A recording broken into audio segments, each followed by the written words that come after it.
আমি কিন্তু কাটছি। আর আমার ঘাস কাটতে কোনো রকম কষ্ট না, সত্যি কথা বলছি। আমি সমস্ত, তোমার স্বামী যদি তোমার পাশে থাকে তাহলে কোনো কাজই কিন্তু, তো সেই মিষ্টি হয়ে পেটে আসার পর থেকে সেই ইয়েটা মানে আর হয় না, সময় হয় না। দুটো বাচ্চা সামলাতে সামলাতে গাইগুলো সামলাতে আমার আর সেই সময়টা হয় না যে আমি আবার ঘাস কাটতে আসবো। যেহেতু এখন বাচ্চা কাচ্চা একটু বড় হয়ে গেছে, তো সেজন্য আমি এখন আর কি আজকে আসছি। এটা আমার জোর, মানে আমার জোরেই আসা হয়েছে আর কি ঘাস কাটতে। আসলে তোমাদের দাদাভাই এই গাছগুলো কাটতে পারছে না। আমি যে ঘাসগুলো কাটছি দেখতে পাচ্ছ, এই ঘাসগুলো হচ্ছে ভীষণ আল এর গায়ে, তো হাতে পুরো সেই মানে ঘাসের আলগুলো ঢুকে যায়। তো সের জন্য তোমাদের দাদাভাই একটি স্কিন প্রবলেমের জন্য ও চুলকানো এসব জিনিস ধরতে পারে না। ও কাটছে ভুট্টা গাছের আগাগুলো, আর আমি কাটছি এই যে চুলকানো ঘাসগুলো। ভীষণ চুলকায় এই ঘাস কাটলে। তো প্রথমেই যে কথাটা বলেছি, দেখো স্বামী যদি ভালোবাসে কুটির ঘরেও মানে একসাথে থাকা যায়, তো সে তেমনই। তো তোমার স্বামী যদি তোমাকে ভালোবাসে, তোমার কোনো কষ্টই আর কোনো কাজই কিন্তু কাজ মনে হয় না। দেখো আমি দুজনে চলে আসলাম, আমরা দুজনে সবাই খাওয়া দাওয়ার পরে যার যার মতন শুয়ে বসে দিন কাটাচ্ছে। তো আমি ভাবলাম যে চলো আমরা শুয়ে বসে দিন না কাটাই, চলো আমরা একটু কাজ করি। তো সে কাজগুলো হচ্ছে আর কি, তো সেজন্য দুজনে চলে আসলাম ঘাস কাটতে। আজকে যেহেতু রবিবার আছে বলে তোমাদের দাদাভাই বাড়িতে আছে, কিন্তু কালকে তো আর থাকবে না। কালকে কি করব সেটাও বলতে পারো। কালকে না থাকলেও কালকে আমি ছেলেকে নিয়ে আমি যাব, আমি গিয়ে তারপরে ঘাস কেটে আসবো। আসলে জমিটা একটু ভয় ভয় হয়, তো সেজন্য ভিতরের দিকে ঢুকতে পারি না, সাইড দিয়ে কেটে নিয়ে আসবো। তোমাদের দাদাভাই যদি কালকে তো থাকবে না, তো দুপুরে খাওয়ার পরে তোমাদের দাদাভাই তো থাকবে না, আমি আর আমার ছেলে দুজনেই কাটতে চলে আসবো ওখানে। ওকে জাস্ট মানে লাগে না, তো সের জন্য আর কি ছেলেকে নিয়ে আসবো। আর এখানে দেখো সব এই যে চুলকানো ঘাসগুলো সব আমি কিন্তু কাটছি।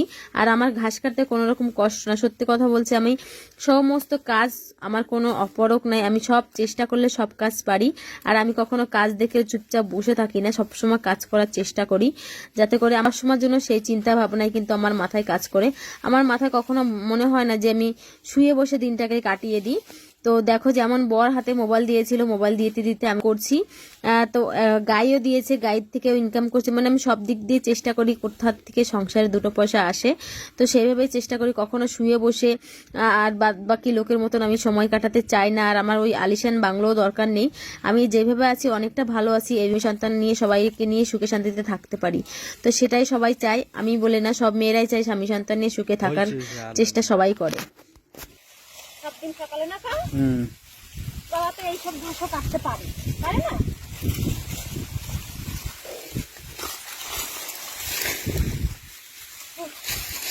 তো বন্ধুরা দেখো হাত পুরো আল ঢুকে গেছে, আর এই ঘাসগুলো না ভীষণ আল। চলো দেখাবো আল, একটু আসো, একটু আল দেখাই দিই। গাছগুলো না ফাঁকা জায়গায় দেখায় না, ফাঁকা গাছে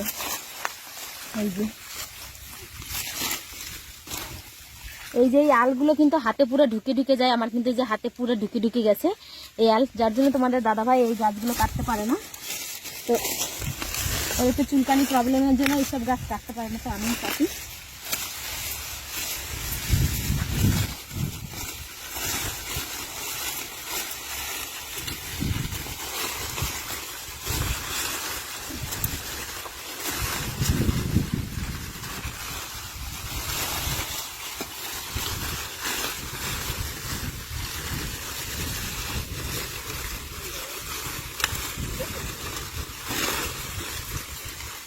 ভর দুপুরবেলা চলে এসেছি, 3টে, পুরো ঘড়ির কাটায় 3টে, আর আমি তখন এসেছি। খুব গরম লাগছে, কি বলবো, অসহ্যকর গরম।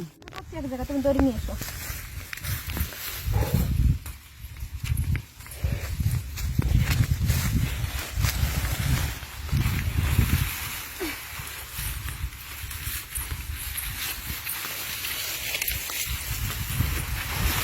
এখন বোঝা বান্দার পালা।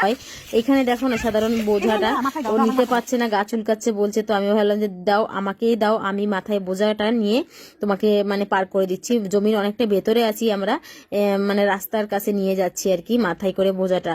তো মাথায় কাঠ এত পরিমাণে, আমি আছি এখানে,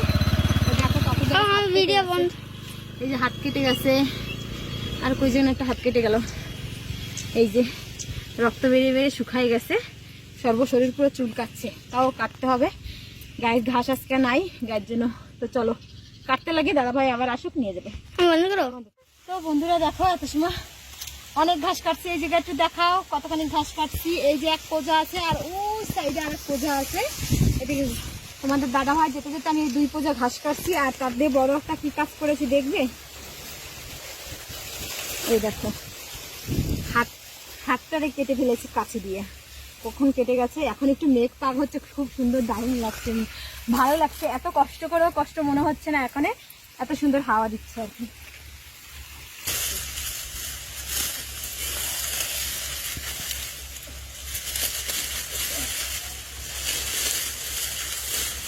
পাপা একটা কোন জায়গা আছে? ওই জমিতে। কেন? ওই জমিতে কুলি কাজ করছে, ড্রিপ লাইনের পাইপ বসানো ছিল, তো সেই জমিতে গেছে তোমাদের দাদা ভাই কুলিকে পেমেন্ট করতে আর 1 পোজা ঘাস খেয়ে আসতে। তো যতক্ষণে আসবে ততক্ষণে আমি ভাবছি যে শুধু বাড়িতে গিয়ে 4টের সময় বাজাবো। 4টে বাজেনি, এখনো 20 মিনিট বাকি আছে 4টে বাজতে। তো বললাম যে তুমি ফ্রি আছো? 4টা 2। 4টে বাজে? হ্যাঁ 4টা 2। এখনই চলে আসছে। আমি অনেক ঘাস কেটেছি, প্রায় 2 দিন মানে গাইকে খেতে দিতে পারবো। আমার আজকের দিন আর কালকের দিনের টেনশনটা থাকবে না। যদিও বা কালকে আমি সময় পাই তাহলে আসার চেষ্টা করব। তো আজকে বড়মশাই বাড়ি থাকাতে আমাকে একটু জমিতে কেউ নিয়ে এসে ছেড়ে দিলে আমি কাজ করতে পারি। আমার বাড়ি থেকে আসাই হয় না, যার জন্য আমার কাজ মানে করতে পারি না আর কি।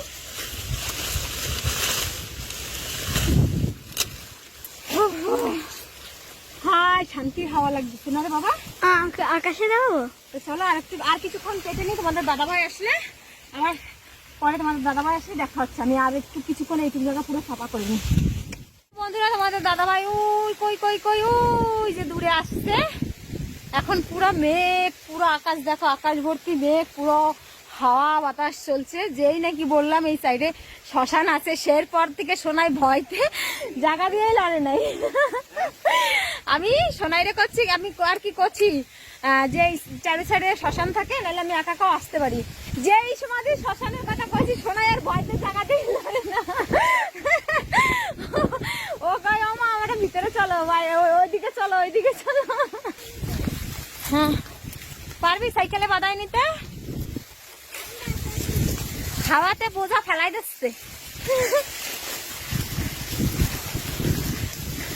ওইটা হয়ে যাবে না ধরতে, তাহলে এইটা এই জায়গায় রাখি দি না। ও বাবা, ওর ফলানো সমস্ত কমপ্লিট। আর নিজের হাতে কাটা গাছ দেখো, গাইদেরকে আজকে কেটে দিয়েছি আর অনেকটা শান্তি লাগছে। তো যাই হোক, আজকে ভিডিওটা তোমাদের ঘাস কাটার ব্লগটা তোমাদের কেমন লেগেছে কমেন্টে জানিও। আর প্লিজ ভালো লাগলেও কমেন্ট করো, না লাগলেও কমেন্ট করো, কোথায় ভুল হয়েছে কী হয়েছে সমস্তটা কমেন্ট করে বলো, ঠিক আছে? তাহলে ভালো করে দেওয়ার চেষ্টা করব। আর এইভাবে কাজকর্ম ভিডিওগুলো ভালোবাসা দিও, সেটাই আর কিছু চাই না তোমাদের কাছে। তো সবাই ভালো থাকো, সুস্থ থাকো। আর নিজের হাতে কেটেছি সেই ঘাসগুলো আজকে গাইতে খাচ্ছে, প্রাণ ভরে খাট, ওদের জন্য এত কষ্ট করে সারাদিন। তো চলো সবাইকে টাটা।